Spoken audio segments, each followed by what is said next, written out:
வங்கக்கடலில் மையம் கொண்டுள்ள ஆழ்ந்த காற்றழுத்த தாழ்வு மண்டலம் புயலாக வலுப்பெறும் என கூறப்பட்டுள்ள நிலையில் வானிலை ஆய்வு மையம் சென்னைக்கு ரெட் அலர்ட் எச்சரிக்கை விடுத்திருக்கிறது.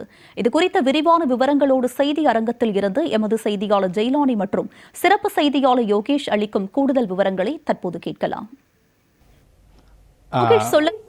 சென்னைக்கு ரெட் அலர்ட் விடுக்கப்பட்டிருக்கும் நிலையில் இது பற்றிய விரிவான விவரம் என்ன பதிவு பண்ணுங்க. தற்போது இருக்கக்கூடிய நிலைமையில சென்னைக்கு மிக எச்சரிக்கை என்பதை இந்திய வானிலை ஆய்வு மையம் கொடுத்திருக்கு. சென்னை மட்டுமல்ல, இன்னும் பிற மாவட்டங்களுக்கு கொடுத்திருக்காங்க.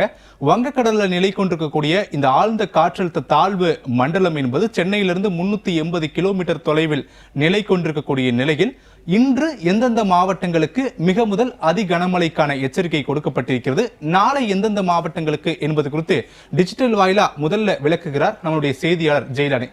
இப்ப எந்தெந்த மாவட்டங்களுக்கு இன்று சென்னை வானிலை ஆய்வு மையம் எச்சரிக்கை கொடுத்திருக்காங்க, நாளை அதாவது கரையை கடக்கும் போது தமிழ்நாடு, புதுச்சேரி உள்ளிட்ட பகுதிகளில் எந்தெந்த பகுதிகளுக்கு அதீத கனமழைக்கான வாய்ப்பு அப்படின்னு சொல்லியிருக்காங்க, இந்திய வானிலை ஆய்வு மையத்துடைய வரைபடத்தின் மூலமா எனக்கு விளக்குங்க.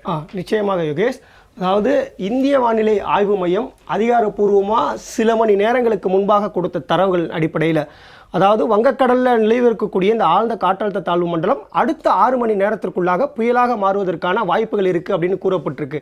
இதன் காரணமாக இன்றைய தினம், அதாவது 29ஆம் தேதியாக இருக்கக்கூடிய இன்றைய தினம் 5 மாவட்டங்களுக்கு சிகப்பு நிற எச்சரிக்கை அப்படின்றது கொடுக்கப்பட்டிருக்கு. குறிப்பாக பார்த்தோம்னா செங்கல்பட்டு, விழுப்புரம், கடலூர், மயிலாடுதுறை, திருவாரூர், நாகப்பட்டினம், அதே போன்று புதுச்சேரியாக இருக்கக்கூடிய புதுச்சேரி மாநிலத்தை பொறுத்த வரைக்கும் புதுச்சேரி மற்றும் காரைக்கால் பகுதிகளுக்கும் இந்த சிகப்பு நிற எச்சரிக்கை அப்படின்றது விடுக்கப்பட்டிருக்கு. சென்னைக்கு இன்றைய தினம் சிகப்பு நிற எச்சரிக்கை இல்லை அப்படின்னு பார்த்தாலும் கூட சென்னைக்கு ஆரஞ்சு நிற எச்சரிக்கை கொடுக்கப்பட்டிருக்கு. ஆரஞ்சு நிற எச்சரிக்கை அப்படின்றது கன முதல் மிக கனமழைக்கான வாய்ப்பு இருக்கு அப்படின்ற மாதிரி கூற முடியுது.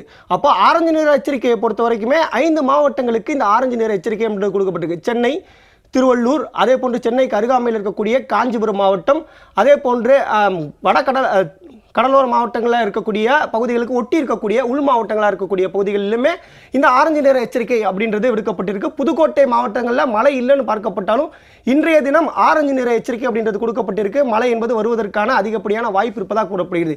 இன்றைய தினத்துக்கான நிலைமை இப்படி இருக்கு. 5 மாவட்டங்களுக்கு மிக கனமழை, அதி கனமழைக்கான எச்சரிக்கை அப்படின்றத புரிஞ்சு கொள்ள முடியுது. 5 மாவட்டங்களுக்கு மிக கனமழைக்கான வாய்ப்பு இருக்கு. அதே போல உள் மாவட்டங்களுக்கு கனமழைக்கான வாய்ப்பு இருக்குன்னு கூறப்படுது. இன்றைய தினத்தில் இப்படி இருந்தால் நாளைக்கு புயலாக மாறினதற்கு பிறகாக இதோடைய நிலை எப்படி இருக்கும் அப்படின்றதுலையும் எந்தெந்த மாவட்டங்களுக்கு கனமழை இருக்கும் அப்படின்ற தரவுகளையும் அதிகாரப்பூர்வமாக இந்திய வானிலை ஆய்வு மையம் கொடுத்திருக்கிற அடிப்படையில் சென்னைக்கு நாளைக்கு அதி கனமழைக்கான சிகப்பு நிற எச்சரிக்கை அப்படின்றது கொடுக்கப்பட்டிருக்கு. ரொம்பவும் முக்கியமாக பார்க்கப்பட வேண்டியது என்னன்னா, சென்னையில் காலை முதலாகவே பரவலாக மழை அப்படின்றது சாரல் மழையாகவும் மிதமான மழையாகவும் தொடங்கிருச்சு. வானத்தில் மேகமூட்டங்கள் என்றது தற்போது பார்க்க முடியுது. சென்னை மக்கள் மழை வருமா வராதா அப்படின்ற தொடர்ந்து ஒரு குழப்பமான மனநிலையே இருக்காங்க.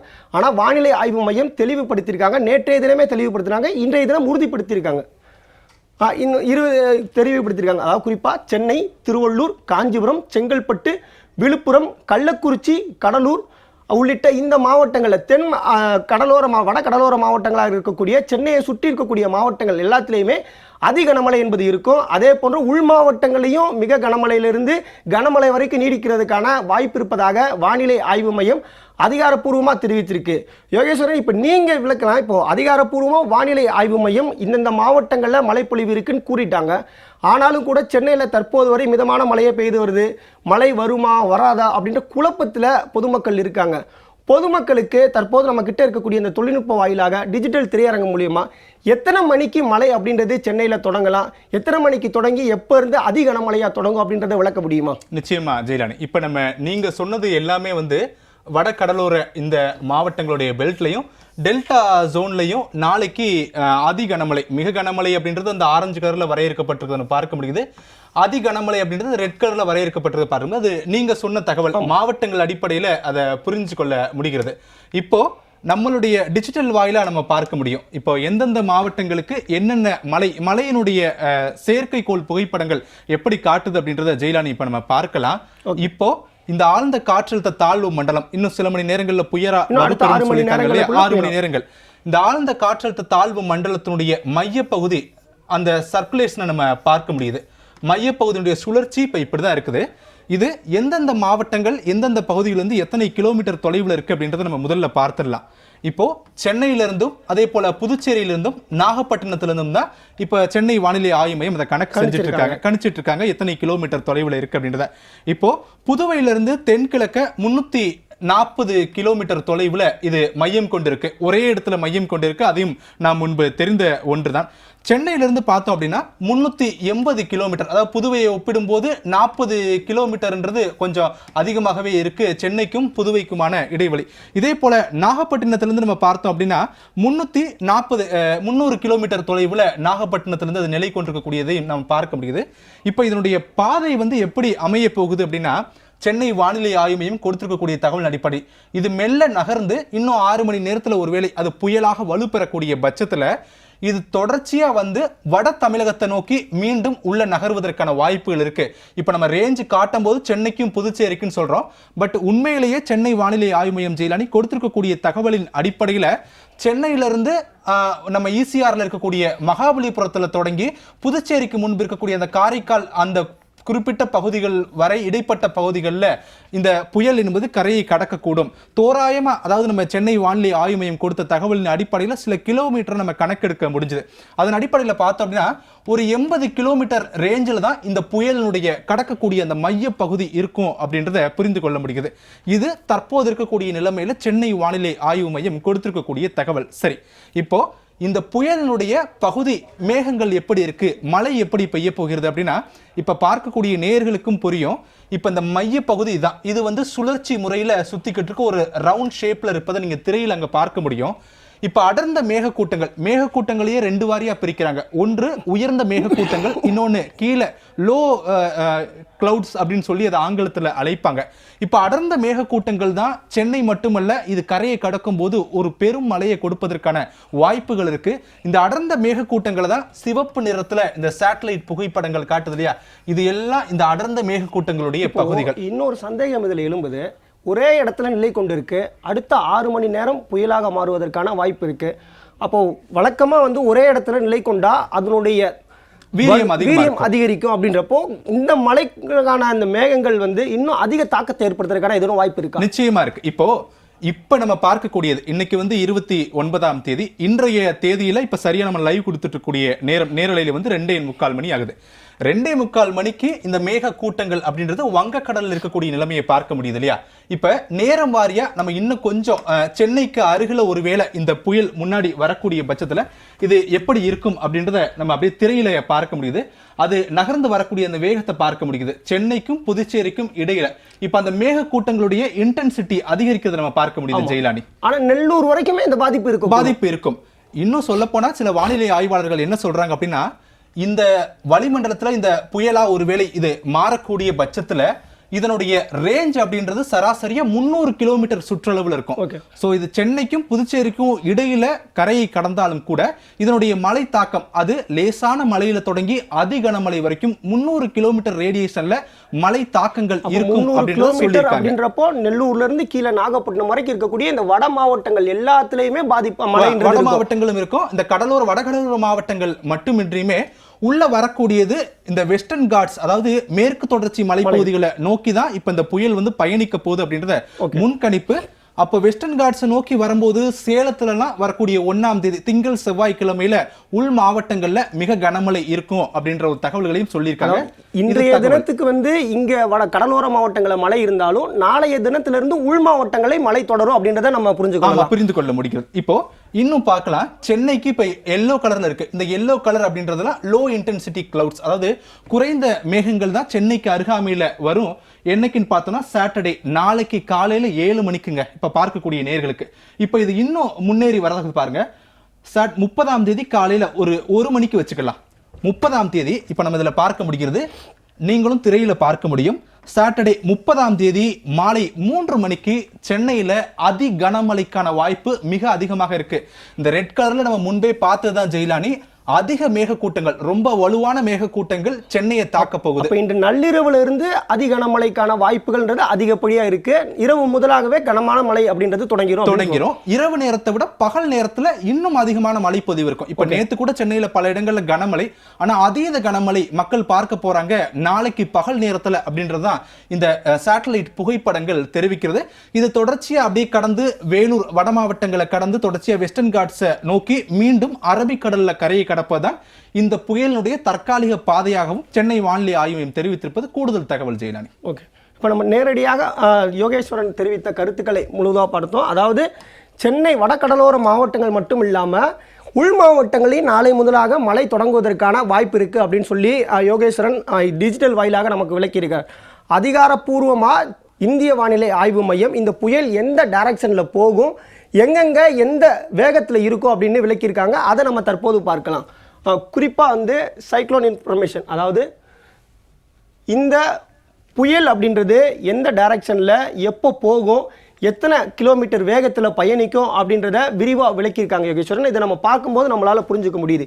அதாவது தற்போது 29ஆம் தேதி டீப் டிப்ரெஷன், அதாவது ஆழ்ந்த காற்றழுத்த தாழ்வு மண்டலமாக தற்போது இங்கே நிலை கொண்டிருக்கு. இதற்கு அடுத்தபடியாக இன்றைய தினமே அடுத்த 6 மணி நேரம்னு இந்திய வானிலை ஆய்வு மையம் குறிப்பிட்டிருக்காங்க. நேரம் மாறுபட்டாலும் கூட இன்றைய தினம் நிச்சயமாக புயலாக மாறுவதற்கான அதிக வாய்ப்பு இருப்பதாக தெரிவித்திருக்காங்க. அதாவது CS அப்படின்னு சொல்லக்கூடியது சைக்ளோனிக் ஸ்டோம். இதுல வந்து 35 KT அப்படின்றத மென்ஷன் பண்ணியிருக்காங்க. இதுதான் ரொம்ப முக்கியமா நம்ம கவனிக்க வேண்டியது. ஏன் 35 KT அப்படின்னு சொல்றாங்கன்னா 34ல இருந்து நம்ம ஏற்கனவே முன்கூட்டியே மக்களுக்கு விளக்கியிருக்கோம். இன்னொரு தடவை விளக்குறதுக்காக சொல்றோம். 47 KT, அதாவது நாட்ஸ்னு சொல்லுவாங்க. இதை வந்து இப்படி இருக்கும் பட்சத்தில் இந்த மாதிரி நாட்ஸ் 34க்கு மேலே போகுது, 47க்குள்ளே இருக்குது அப்படின்னா சைக்ளோனிக் ஸ்டோம்னு சொல்லுவாங்க. இதுவே 47 கடந்துருச்சு, இந்த நாட்ஸ் வந்து இங்கே வந்து 40 வரைக்கும் வருது, இது 47 கடந்துருச்சு, அதாவது நாளைய தினத்தில் 40 வரைக்கும் இந்த நாட்ஸுடைய வேகம் இருக்குது. 47 கடந்துருச்சு அப்படின்னா அது வந்து சிவியர் சைக்ளோன், அதாவது அதிதீவிர புயலாக மாறுவதற்கான வாய்ப்புகள் இருக்கு. இப்ப இருக்கிற நிலைமைப்படி இது புயலாக மாறும் அப்படின்னு வானிலை ஆய்வு மையம் அதிதீவிர புயலா மாறுவதற்கான வாய்ப்புகள் குறைவுதான். ஆனா புயலா கரையை கடக்கிறதுக்கான வாய்ப்பு இருக்கு. ஆனா இப்போ புயலா கரையை கடக்கும் போது இதோடைய காற்றினுடைய வேகம் எந்த அளவுக்கு இருக்கு அப்படின்னு நம்ம பார்க்க வேண்டியது இருக்கு. ஏன்னா இப்போ வந்து சைக்ளோனிக் ஸ்டோமா மாறும்போது 34 நாட் அப்படின்னா சுமார் 62 கிலோமீட்டர் வேகத்துக்கு மேலே 90 கிலோமீட்டர் வேகத்திற்குள்ளாக இருக்கக்கூடியதாக நம்ம பார்க்க முடியுது. அப்போது திட்டத்திட்ட இது 40 நாட்ஸ் வரைக்கும் போகிறதுனால 80லிருந்து 90 கிலோமீட்டர் வேகம் வரைக்குமே செல்லக்கூடியதற்கான அதிக வாய்ப்பு இருக்கு. பலமான காற்று சென்னைக்கு எதிர்பார்க்கலாம். அப்போ தரைக்காற்றின் வேகமும் கிட்டத்தட்ட ஒரு 70லிருந்து 80 கிலோமீட்டர் வரைக்குமாக வேகம். அப்போ இதோடைய பயணம் அப்படின்றது எப்படி இருக்குன்னா, இப்போ இங்கே நிலை கொண்டிருக்கிறது அப்படியே நேராக பாண்டிச்சேரிக்கும் சென்னைக்கும் நடுவே இருக்கக்கூடிய பகுதிகளில், குறிப்பாக சொல்ல போனால் காரைக்காலுக்கும் அந்த மாமல்லபுரத்துக்கும் இடையே இருக்கக்கூடிய பகுதிகளில் கரையை கடக்குது. இன்னொன்று முக்கியமாக கருதக்கூடியது இந்த கடைசி பாயிண்ட், நம்ம இன்னும் நல்லா பார்க்கணும்னு சொன்னால் கடைசியில் நம்ம பார்க்குது, அதாவது 30ஆம் தேதி கரையை கடந்ததற்கு பிறகாக ஆழ்ந்த காற்றழுத்த தாழ்வு மண்டலம் கரையை கடந்ததுக்கு அப்புறமா புயலாக இருந்தாலும் தாழ்வு மண்டலமாக இருந்தாலும் அது வலிமையை குறைக்கும். அப்போது இது வந்து சிஎஸ்ஆ தான் கரையை கடக்க போகிறது அப்படின்றத புரிஞ்சுக்க முடியுது. ஆமா, இப்ப சைக்ளோனிக் ஸ்டோமாவே கரையை கடக்கிறதுனால சென்னைக்கு முன்பு அறிவிக்கப்பட்டிருந்த விட இன்னும் எச்சரிக்கையா இருக்கு. சென்னைக்கு ஒரு பெரும்பாலான மழை, அதாவது பலத்த மழை சென்னையில ஏற்படும் அப்படின்றத புரிந்து கொள்ள முடியுது. ஜெயலானி கொடுத்திருக்கக்கூடிய தகவல் கூட அதான். இந்திய வானிலை ஆய்வு மையத்துல முன்பு சொல்லப்பட்டிருந்தது, சென்னை வானிலை ஆய்வு மையத்தால் வரக்கூடிய 30ஆம் தேதி, அதாவது நாளைய தினம் டீப் டிப்ரெஷன் அப்படின்னு சொல்லப்படக்கூடிய ஆழ்ந்த காற்றழுத்த தாழ்வு மண்டலமாக தான் கரையை கடக்கும். அதனால சென்னையில் ஓரிரு இடங்கள்ல அதி கனமழை எதிர்பார்க்கலாம் அப்படின்னு சொல்லியிருந்தாங்க இல்லையா. ஆனால் இப்போ நிலைமை அப்படியே மாறிடுச்சு. நாளைக்கு சென்னையுடைய பெரும்பாலான பகுதிகளில் அதீத கனமழை பெய்யும். வழக்கமாக இதுக்கு முன்பு எல்லாம் சென்னை பல புயல்களை பார்த்துருக்கு. இரவு நேரங்களில் புயல் கரையை கடந்திருக்கும். பகல் நேரங்களில் புயலினுடைய கோர தாண்டவத்தை நம்ம போன்ற செய்தி நிறுவனங்கள் அதை படம் பிடித்து காட்டியிருப்பாங்க. நாளைக்கு பகல் நேரத்திலேயே இந்த புயலினுடைய தாக்கத்தை மக்கள் பார்க்க போகிறார்கள் அப்படின்றதா சென்னை வானிலை ஆய்வு மையத்துடைய இந்த அதிகாரப்பூர்வ வலைதளம் அருகாமையிலேயே இருக்கு சிஎஸ். இது பகல் நேரத்தில் நகரும் போது இதுக்கான தொலைவு எவ்வளவு தொலைவு இருக்கோ அப்போ இதுக்கான அந்த நீளம் எந்த அளவுக்கு இருக்கும் அப்படின்றத நீங்க விளக்கலாமா? இப்போ நேர்களுக்கும் அது ஒரு விஷயம். இப்ப சென்னையில தானே கரையை கிடக்குது, எங்களுடைய பகுதிகளுக்கு காற்று இருக்குமா, நாங்க மதுரையில வசிக்கிறோம் அப்படின்னு ஒரு சிலருக்கு டவுட் இருக்கலாம் இல்லையா. இப்ப அது மேப் பாருங்க, சென்னையில தான் அது கரையை கடக்க போகுது. சென்னைக்கும் புதுச்சேரிக்கும் இடைப்பட்ட பகுதி.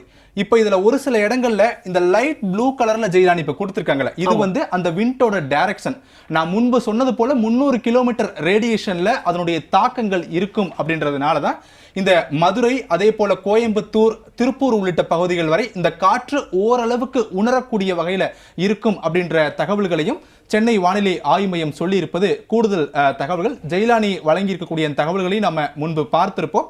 எந்தெந்த பகுதிகளில் மழை இன்று இருக்கும், நாளை எந்தெந்த பகுதிகளில் அதீத கனமழை. அதே போல சென்னை வானிலை ஆய்வு மையம் கொடுத்திருக்கக்கூடிய தகவலின் அடிப்படையில் நாளை சென்னை மக்களே, சென்னையை சுற்றி இருக்கக்கூடிய மாவட்டத்தின் மக்களும் உஷாராக இருக்க வேண்டும். அதீத கனமழைக்கான வாய்ப்பு மிக மிக அதிகம் என எச்சரித்திருக்கிறது சென்னை வானிலை ஆய்வு மையம் என்பது கூடுதல் தகவல்களாகும். டிஜிட்டல் வாயிலாக வானிலை நிலவரங்களை விரிவாக விளக்கியமைக்கு நன்றி யோகேஸ்வரன் மற்றும் ஜெயிலானி.